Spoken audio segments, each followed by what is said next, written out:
welcome to today's episode of the Butterfly Conversations. My name is Nihila Lawataiwo, and you already know that you can call me Ruby. Today, I pretty much came to just have a conversation.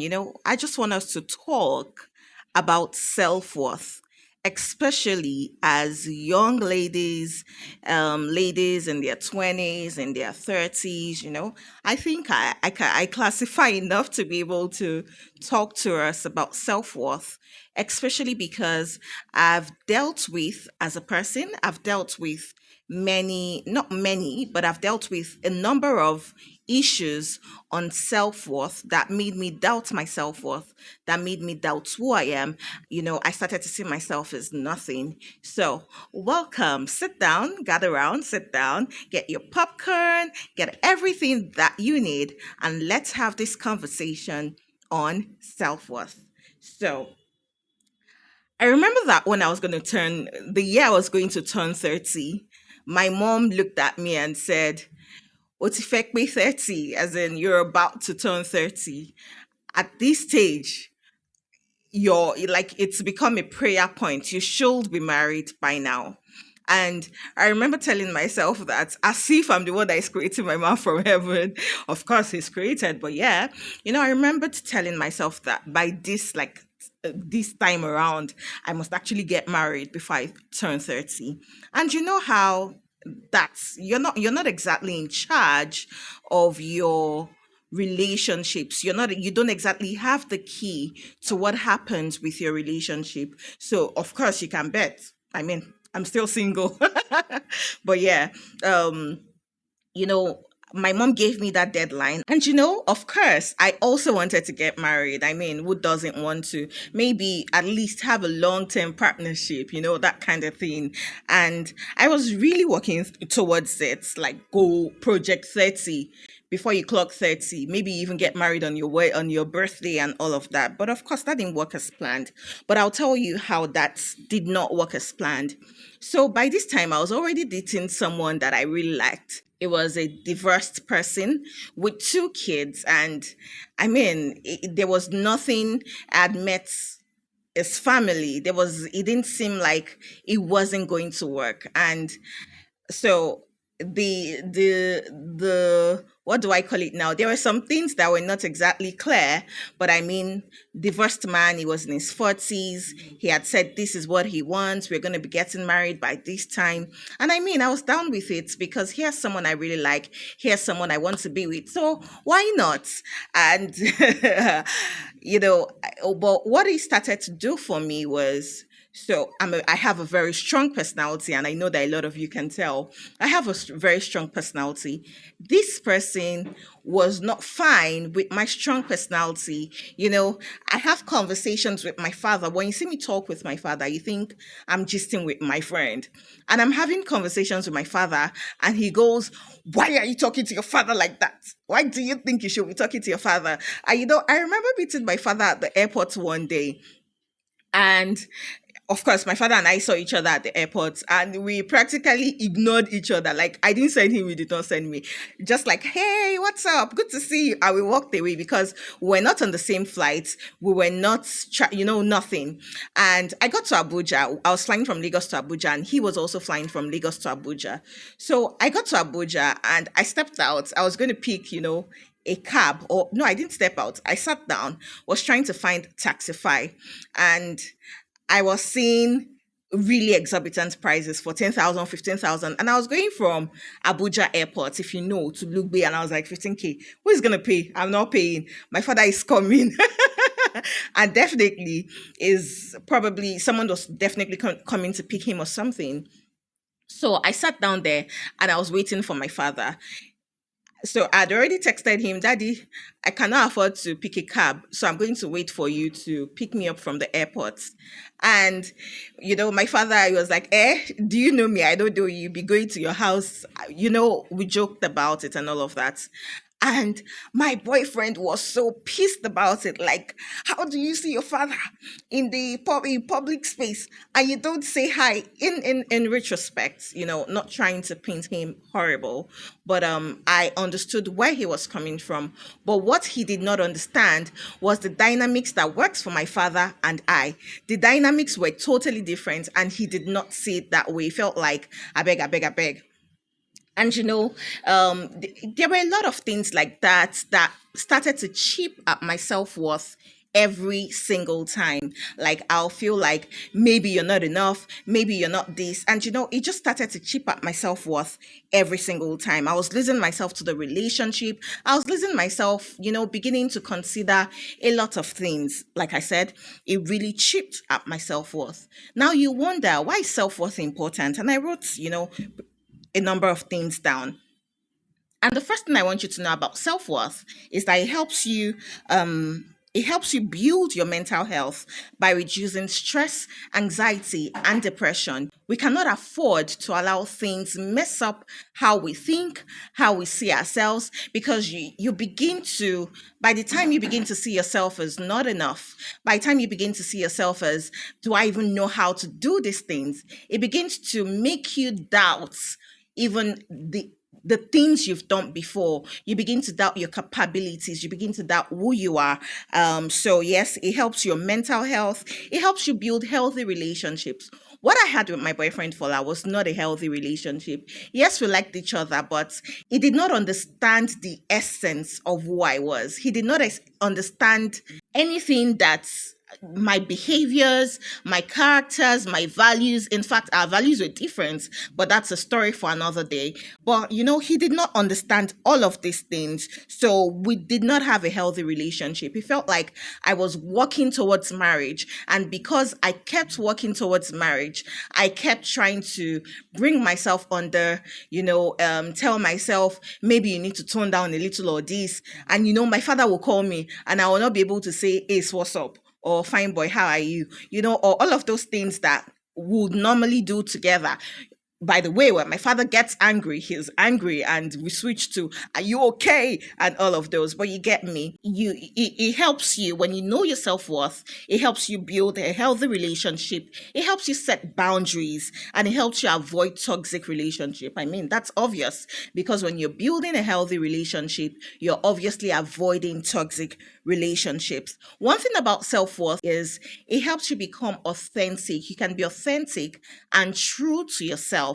You can be yourself without care of what's going to happen, without wondering, is he going to like me? Is he going to be fine with this thing? Is he going to, without thinking about somebody else? And this is not just self worth in relationships alone, it's self worth in our general, in everything we do. I feel like for every time I say today, you should charge me 1K. Like, come and ask me. You said 500 times, come and collect it. Because I know what to say. I don't know why I keep using word fillers, but I mean. So, you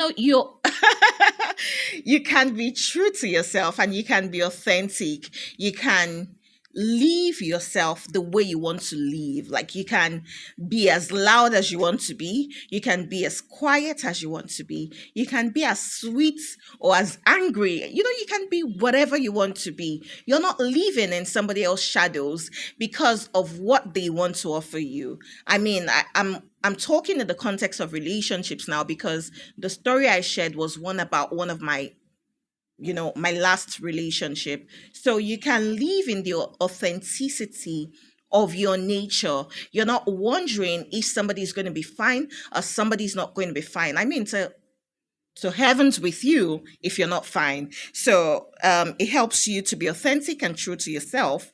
And it fuels self-improvement, it fuels learning, and it helps you seek awareness. That's what self-worth can do for you. And more importantly, it contributes to your happiness. One of the things that was very visible in that period for me was I wasn't a walking dead, but I wasn't leaving. If Ruby, once you see Ruby, you're excited. You're like, Ruby, like, and I come in with the energy, I come in with the vibes, but that time when you see me, hey Ruby, hi, oh, how is blah blah blah, because for my friends, I'm very quiet with relationships. But for my friends who knew him, they will go, "How is blah blah blah?" And I'm like, "Oh, he's fine. He's in the country." No, it began to feel like whenever he was in town, I was sad. Whenever he was away, I was happy. What was I doing? Like, in retrospect, I do not like that I stayed with that relationship, but that is where self-worth comes in. Because when you begin to live in your authenticity, when you begin to live in your true nature, then there is happiness for you. It contributes. Self-worth contributes to your happiness. Now, how should you define your self-worth?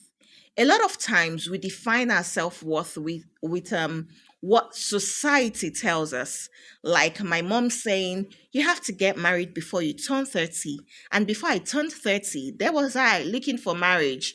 To complete who? To complete me? I'm complete already. But we define our self-worth by the things society says.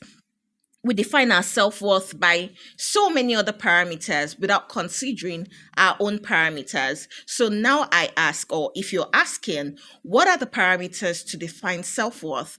I will say, one, what are your values? When I was talking earlier, I talked about how our values did not even align, yet we were together because I wanted to get married. I hate to admit it to myself, but that was what it was at that time. And there was I with someone who our values were totally different. We had different values on so many things. He was a good person. He is a good person, but our values did not align. So what are your values, especially regarding the situation questioning your self-worth? What do you think about this situation? What are your values concerning this situation? For example, let me take you back to the context of that relationship. I wanted somebody, who will play together, we are cool with, I don't know how to explain it, but we are basically cool with each other. We are on the same level. I mean, sometimes I'm talking with him and he says, "Oh, ni respect to." And I'm like, what the? Like, why am I having respect for you, for heaven's sake? Do you like? So our values were totally different. He was big on, it was the typical African. And by the way, he's not African. He's not Nigerian, in fact. But he says he speaks Yoruba and he goes, "Oh, ni respect. Like, you don't have respect."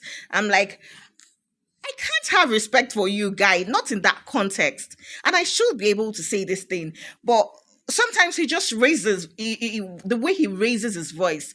I get so, and I recoil back to my shell. So our values on so many things. One of the examples including one of the examples I just gave, were not in alignment. So when you're thinking of how to when you're thinking of how to define your self-worth, you should ask yourself, what are my values on this topic that is questioning my self-worth? Then you should ask yourself, who am I?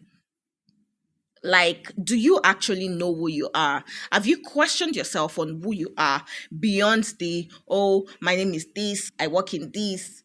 Those things are not what builds your self-worth. It could be part of it, maybe 0.001%, but it's not what builds your self-worth. So you should be able to ask yourself, who am I? What is, in the context of Ruby, when Ruby is called, what do I want people to see? Who actually am I? So that's one of the questions that you should ask yourself when you're thinking of how to define your self-worth. Then, one question I kept asking myself is, what narrative do I tell myself about my life? What narrative do I want the world to see about my life? When I think about my life, everybody calls me, everybody calls me, my friends, they call me Oil Money, Ruby, Oil Money, and all of those, names. And all of those names. And it was one thing that I did not correct, because that's what I want the world to see, or that's part of the perception, because I'm getting there. But that's what I want the world to see. So what do you want people to see? And when I say what do you want people to see, I'm not talking about living a lie. I'm still in the context of living an authentic life. So what do you want the world to see when they think about you? What do you tell yourself about yourself? I tell myself, oh, I'm kind, I'm sweet, I'm rich in the context of rich. So they cannot be saying something else. I tell myself, I have a healthy relationship with a man that loves me and that I love equally. That wasn't what was happening. So it would have been very stupid of me to go ahead into something that was a total, it was a different ball game from what I tell myself. So what narrative do you want to do you tell yourself of yourself? What narrative do you want the world to see of you? Next thing you ask yourself, what are my reflections? And personally, I have a personal, concise statement. Like my statement is straight to the point about myself.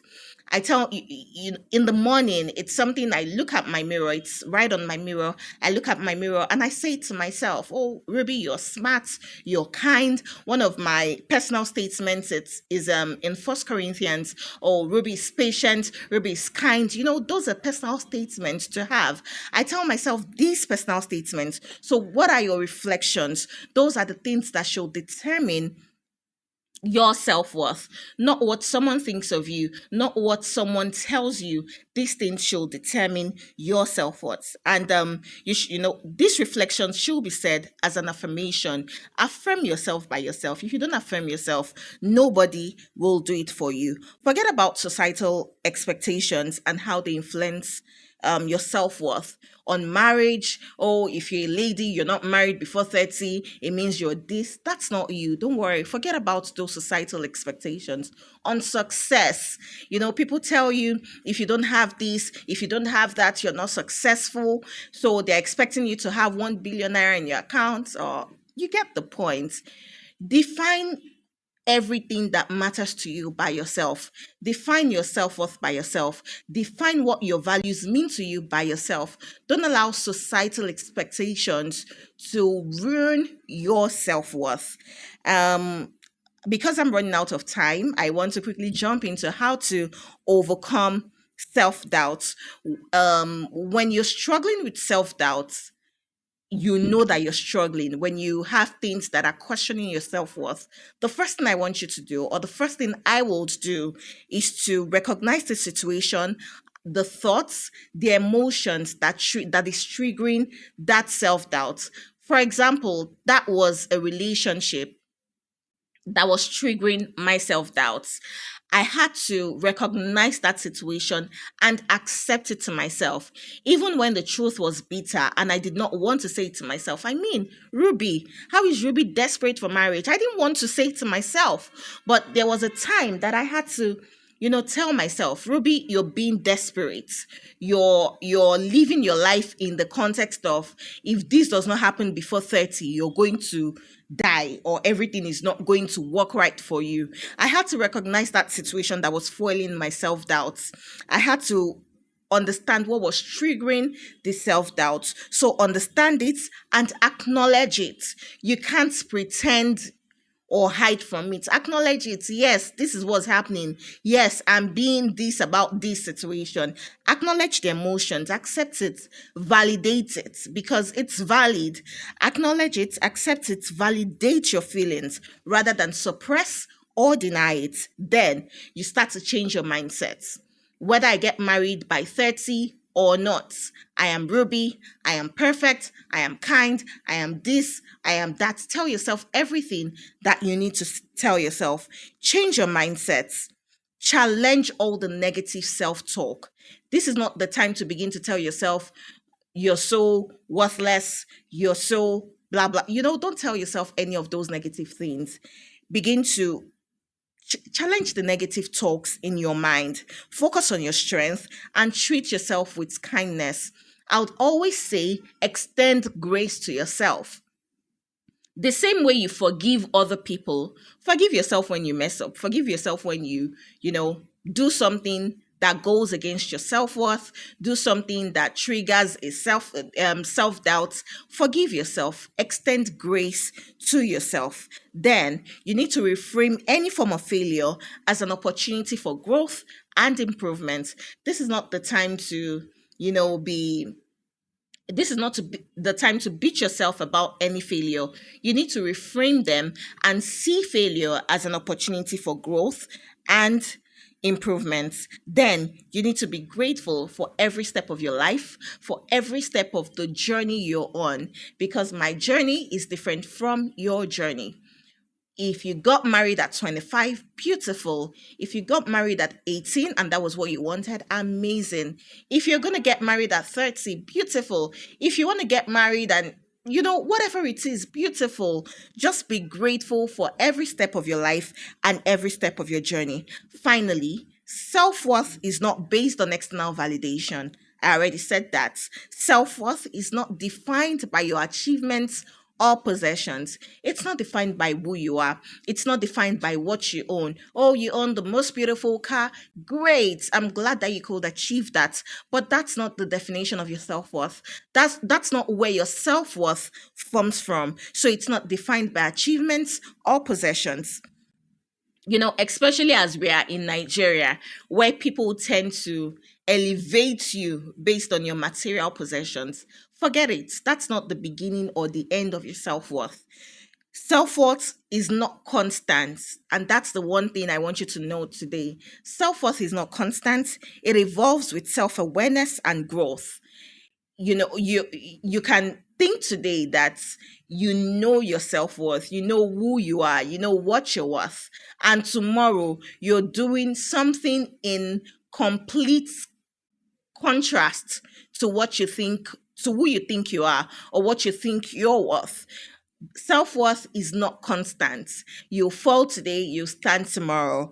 So when the ever-changing nature of self-worth comes up, be kind to yourself and extend grace to yourself. I would like to round this off by saying you're worthy. In fact, I wrote it down for you. You're worthy.